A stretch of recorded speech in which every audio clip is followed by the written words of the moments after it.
নমস্কার।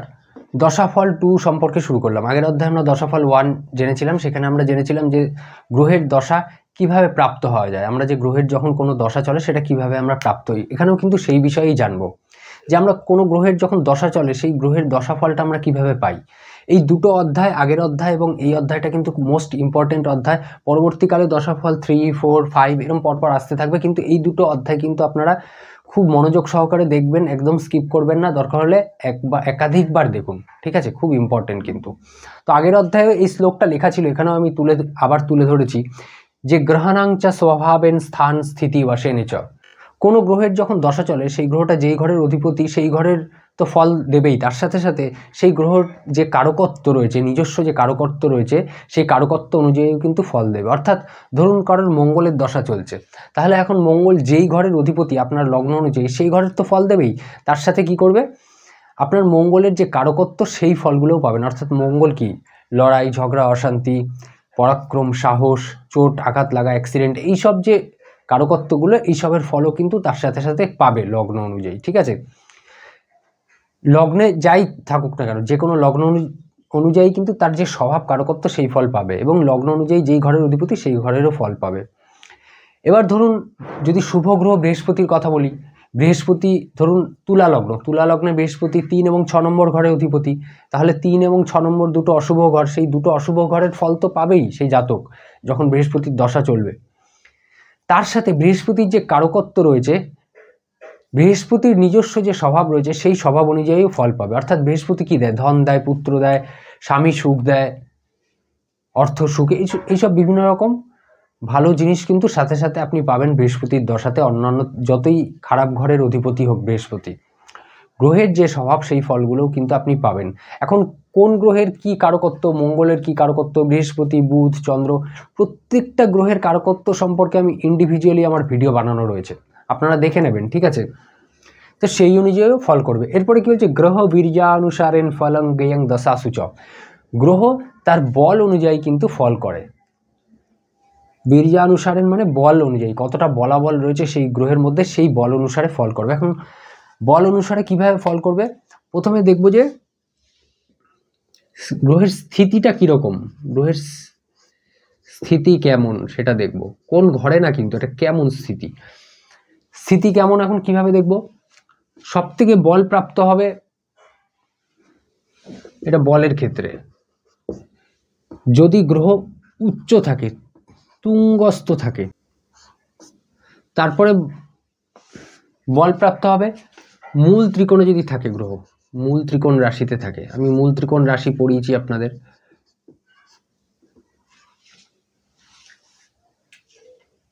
তারপরে বল প্রাপ্ত হবে যদি গ্রহ স্বরাশিতে থাকে, নিজের রাশিতে থাকে।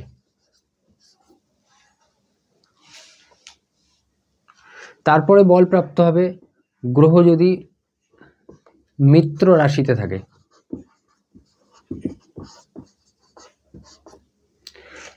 তারপরে বল প্রাপ্ত হবে গ্রহ যদি সমরাশিতে মানে নিউট্রাল রাশিতে থাকে।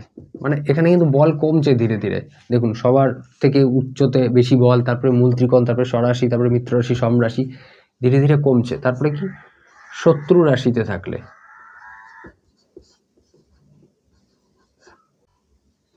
বা নিচস্থ বা অস্ত,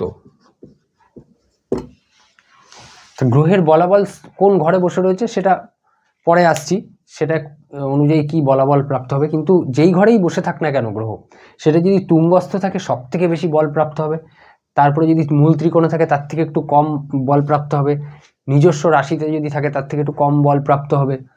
তো এরকমভাবে মিত্র রাশি, তারপরে সমরাশি, তারপরে শত্রু রাশি, নিচস্থ এবং অস্ত থাকলে সব থেকে খারাপ কমজোর বল প্রাপ্ত হবে, ঠিক আছে? এইভাবে কিন্তু আপনাকে দেখতে হবে। এরপরে কোন ঘরে রয়েছে সেটাও বল প্রাপ্ত হওয়ার একটা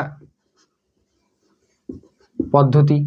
কোন ঘরে রয়েছে সব থেকে বেশি বলবান হবে যদি ত্রিকোণ স্থানে থাকে গ্রহ, তার থেকে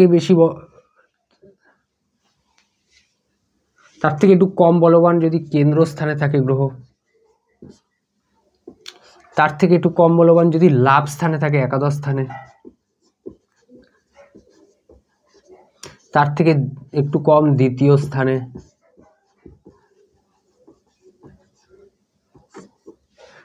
তার থেকে কম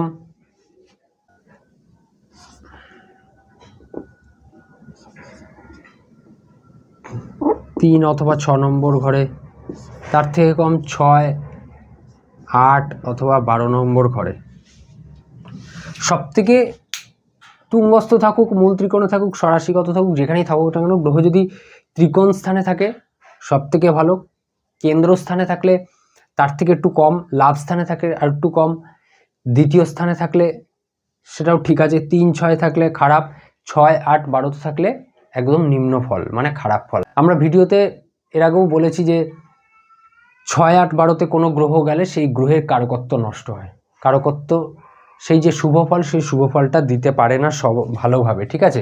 তো এখন এই যে ফলগুলো রয়েছে এখানে, যদি এখন ত্রিকোণে থাকে, ত্রিকোণের মধ্যে কীরকম ফল হবে? ধরুন যদি গ্রহ ত্রিকোণে থাকে, তাহলে ত্রিকোণের মধ্যে আমরা জানি ত্রিকোণ স্থান 1 নম্বর ঘর মানে লগ্নের ঘর, 5 নম্বর ঘর এবং 9 নম্বর ঘর, এটা ত্রিকোণ স্থান।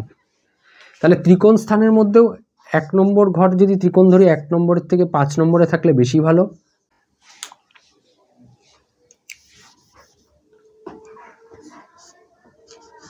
5 নম্বর থেকে যদি 9 নম্বর ত্রিকোণ স্থানে থাকে তাহলে তার থেকে বেশি ভালো। এখন কেন্দ্রস্থান আমরা 1, 4, 7 এবং 10 নম্বর ঘর ধরি। এখন 1 নম্বর ঘর, 4 নম্বর ঘর, 7 নম্বর ঘর এবং 10 নম্বর ঘরকে আমরা কেন্দ্রস্থান ধরি, তাই তো। এখন এই কেন্দ্রস্থান যদি আমি 1 নম্বরটাকে যদি ত্রিকোণের মধ্যেই ধরি, তাহলে 4, 7 এবং 10 নম্বর ঘরটা আসছে কেন্দ্রস্থানের মধ্যে। 4, 7, 10। এখন 4, 7, 10-এর থেকে মধ্যে এখানে রয়েছে 4-এর থেকে বেশি বলবান 7 নম্বর ঘর, 7-এর থেকে বেশি বলবান 10 নম্বর কেন্দ্রস্থান। এইভাবে কিন্তু আপনাকে বুঝতে হবে। এইবার অন্যান্য পদ্ধতিও তো আছে বলাবল, এইভাবে আপনাকে বলাবল দেখতে হবে। গ্রহ উচ্চ রাশিতে বসে রয়েছে, মূল ত্রিকোণ, স্বরাশি, তারপরে কোন স্থানে বসে রয়েছে, কোন ঘরে, সেইভাবেও দেখতে পারেন। তারপরে আপনার কি, আপনি D1 চার্টে কোথায় বসে রয়েছে সেই অনুযায়ী D1-এ, D9-এ কোথায় বসে রয়েছে, D9-এ বলপ্রাপ্ত হয়েছে কিনা, এবং অন্য যে বর্গ রয়েছে, বর্গছক রয়েছে, অন্য বর্গছক, সেই বর্গছকে কি পরিস্থিতিতে রয়েছে সেভাবেও কিন্তু বলাবল আপনি দেখতে পারবেন। তো এই দুটো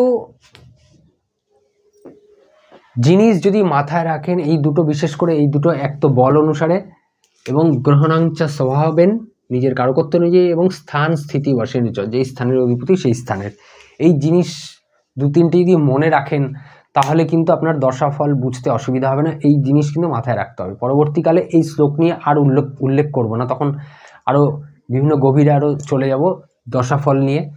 এখানে কিন্তু আমি কোনো লগ্ন সম্পর্কে বলিনি, কোন লগ্নের ক্ষেত্রে কী ফল, সেগুলো পরবর্তীকালে আমরা বুঝবো। কোন লগ্ন, কোন গ্রহ, কোন গ্রহের দশা কীরকম, কোন লগ্নের জন্য কোন গ্রহের দশা কীরকম, এগুলো পরবর্তীকালে আমরা প্র্যাকটিস পাঠেও বুঝবো, ঠিক আছে।